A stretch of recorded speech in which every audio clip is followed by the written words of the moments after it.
নমস্কার, আমি বিক্রম আর তোমরা দেখছো মহাকাল ড্রয়িং একাডেমি। আজকে তোমাদের জন্য নিয়ে এসেছি একটি গ্রামের মাছ ধরার দৃশ্য। সবার প্রথমে আমি সামনের ফিগারটি পেন্সিল দিয়ে মেজারমেন্ট করে ড্রয়িং করে নিলাম। তারপরে পিছনে একটি ফিগার এঁকে নিলাম, মাথায় ছাতা দিয়ে বসে বসে মাছ ধরছে। ঠিক আছে, এবার দূরের গাছ দিয়ে একটি জমি দিয়ে নৌকা করে একটি নদী করে দিলাম। আর এইবারে জমি এঁকে সমস্ত ড্রয়িংটা আমি ব্ল্যাক কালারের স্কেচ পেন দিয়ে স্কেচ করে নিলাম। তোমরা চাইলে 10B পেন্সিলও ইউজ করতে পারো অথবা ব্ল্যাক গ্লাস মার্কিং পেন্সিলও ব্যবহার করতে পারো। সম্পূর্ণ ড্রয়িংটা স্কেচ করার পর আমি সবার প্রথমে আকাশে স্কাই ব্লু কালার দিয়ে আকাশি রঙটা করে নেব। তারপরে ধীরে ধীরে গাছের রং করব।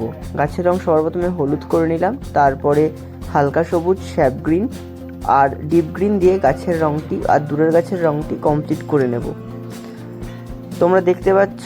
এরপর আমরা একটু ব্লু রং দিয়ে শেড দিয়ে নিলাম, তারপর গাছের ডালের রংটি কমপ্লিট করে নিলাম। এরপর দূরের বাড়িতে অরেঞ্জ, ভার্মিলিয়ান আর রেড দিয়ে টালিটা করলাম, দেয়ালটা হলুদ করলাম।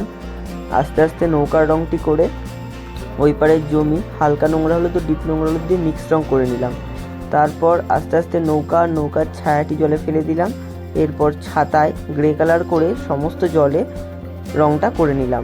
জলে কোবাল্ট ব্লু হালকা করে ইউজ করেছি আর দুধারে একটু ডিপ ব্লুটা ব্যবহার করেছি। এরপর ধীরে ধীরে মানুষের হাতে, পায়ে ও মুখের রংটি করেছি ও একটি মানুষের জামায় অরেঞ্জ রং করেছি। এইবার এপারের জমিতে ইয়েলো আকার ও ডিপ ইয়েলো আকার দিয়ে মিক্স কালার করে নিলাম। এরপর পিছনের মানুষটির লুঙ্গিতে রোজ পিঙ্ক কালারটি ইউজ করেছি ও সামনের মানুষের জামায় পিঙ্ক কালারটি ইউজ করেছি।